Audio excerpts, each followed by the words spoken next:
नमस्ते। अच्छा, एक बात बताइए, जब हम कहते हैं कि ऊपर वाले की कृपा है, तो इसका असल मतलब क्या होता है? क्या ये सिर्फ वो चीजें हैं जो हमें दिखती हैं, जिन्हें हम छू सकते हैं, या फिर मामला कुछ और ही है, कुछ बहुत गहरा? चलिए आज जरा इसी गुत्थी को सुलझाते हैं। तो देखिए, जैसे ही कोई कहता है अल्लाह का करम है या भगवान की कृपा है, हमारे दिमाग में तुरंत क्या आता है? ज्यादातर लोगों के लिए तो इसका सीधा सीधा मतलब यही है, खूब पैसा, बड़ी कामयाबी और दुनिया के सारे सुख सुविधाएं। और हाँ, आमतौर पर तो यही माना जाता है ना कि देखो, बड़ा घर है, ऊंची पोस्ट है, हर तरह का आराम है, तो बस ये तो ऊपर वाले के करम की पक्की निशानी है। लेकिन रुकिए, क्या सच में मामला इतना ही सीधा है? क्या हम कृपा को सिर्फ चीजों से नाप सकते हैं? और पता है, बात मजेदार यहीं से होती है। जरा सोचिए, अगर ये सारी दुनियावी चीजें सच में भगवान का ही तोहफा हैं, तो फिर ये उन लोगों के पास भी क्यों हैं जो भगवान को मानते ही नहीं? है ना सोचने वाली बात? ये एक ऐसा सवाल है जो हमारी पूरी समझ को हिला देता है। तो मतलब साफ है ना? जो चीज हर किसी को मिल रही है, चाहे वो माने या ना माने, उससे हम कृपा की कोई स्पेशल निशानी तो नहीं कह सकते।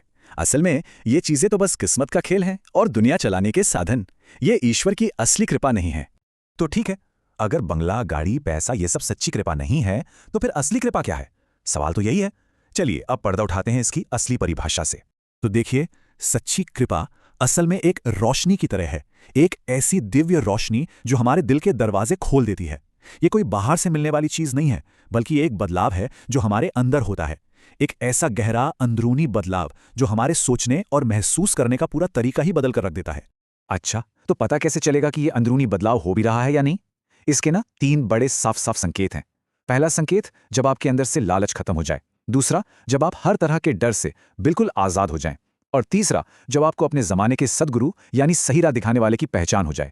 अगर ये तीनों चीजें हो रही हैं, तो समझ जाइए यही है सच्ची कृपा।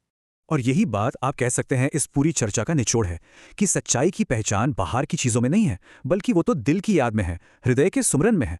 मतलब साफ है, असली सफर बाहर सामान बटोरने का है ही नहीं, बल्कि उस सच्चाई से जुड़ने का है जो पहले से हमारे अंदर ही है।